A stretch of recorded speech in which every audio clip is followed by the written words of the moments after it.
All right, we're going. If I run out of storage, It's gonna be there. okay. So, All right. your start.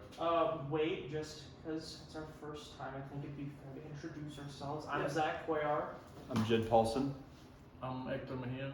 I'm Wyatt Blomquist. I'm Jacob Green, and Hector, you want to start us out? Oh yes, so we did a project here with Danfoss Power Solutions, your names. You guys know that. But we were assigned to redesign a aging assembly line for the S90 pump, which has been in production for over 20 years, and they're phasing it out in the next 5 years. So they're already running like below capacity on operators and I guess production volume. So they would like to save money by reducing the floor space and I guess increasing efficiency of the current production in the future 5 years production. Yeah, so we went to Danfoss and spent some time on the line. This is the current layout of the assembly line. It's currently set up for what was 18 operators when it was originally started. That product was started. Now they're down to 9 operators. And so we went and we did spaghetti diagrams for every operator where we tracked their movement. And we also set up cameras and recorded them doing their tasks so we could do time studies. Yeah, so I conducted the time studies, and as Jed was just saying, we had GoPros placed. That's what these are going to be on this figure here, and just a quick mock-up of the line. So what I had done is I took all that footage and I watched through it a couple different times, focusing on 1 or 2 stations in particular at a time to give us just to compare the cycle times that you had given us to what I had found. And for the most part, they're pretty close to what you guys had, within a couple of seconds, either more or less, a couple of outliers, and that was for a couple of reasons I had noticed, whether that was starting something and walking away, and that 2 minutes of walking away and coming back, I would record that. I didn't want to nullify it. And there was a point where the line went down, so I could only get so many observations for those, so that was something we had to keep in mind going forward from there. But a couple of other things I had noticed during that is a couple of instances where just different operators would do the same task at a little bit of a different pace. So there's a slight skill disparity, nothing super crazy, not like a whole another 5 minutes or anything like that. And the issue of starting 2 stations at once just adds to more time, or starting a station, like I said earlier, walking away.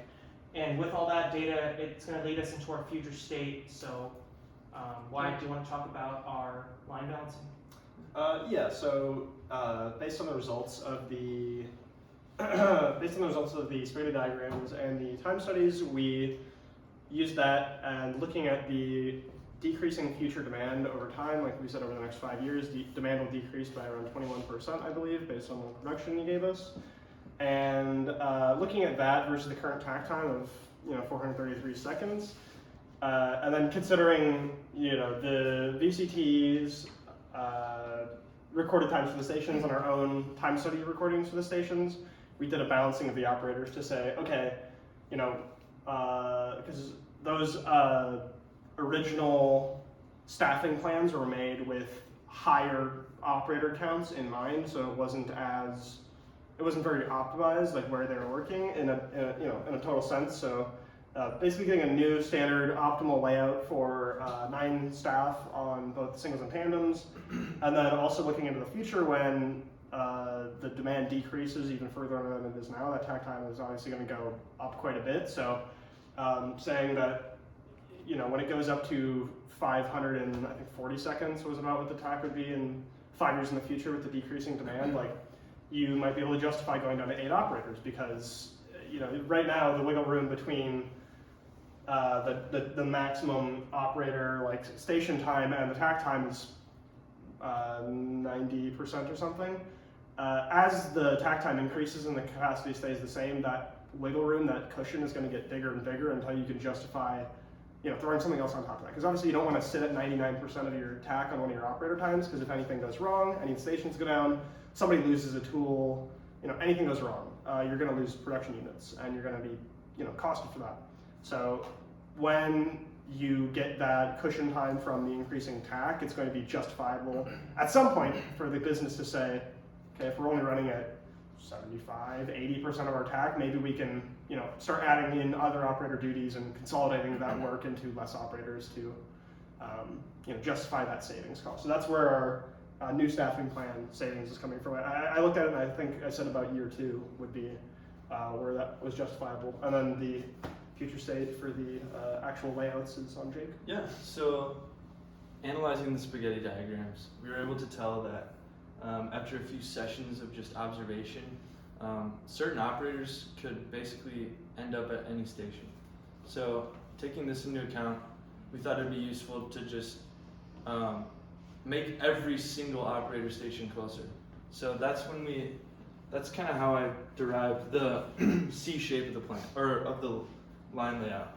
So by having the test stand, most importantly, in more of a centralized location, I know that when we watched the line, we're fortunate to watch the line kind of struggle when it was down one day, and this was actually good for us because we kind of realized how the test stand operator helps out on the line when there are conveyor issues or other mechanical issues. So by centralizing the test stand, we were able to justify our new layouts, and also we also used Dave Sly's Pro Planner in order to validate our ratings for our new layouts. So by getting a baseline value for the original line, we were able to kind of calculate a rating for the original line, which showed us that our improvement for the new line. So looking at the new line, we were actually able to save, or we were able to make it 37% smaller than the original layout. So that's a big part of our savings. So that's a lot of room that's going to be saved in the future. And we were also cognizant of the new future state of Danfoss's production facility, which is to be that new improved flow of the entire facility. And in this area, I know throughout the report, I noted it as detached paint, but that's not what it is. It's DCP. We got that fixed. But so this is where the layout is going to be. That's where the layout's going to be. It's going to be in that DCP area.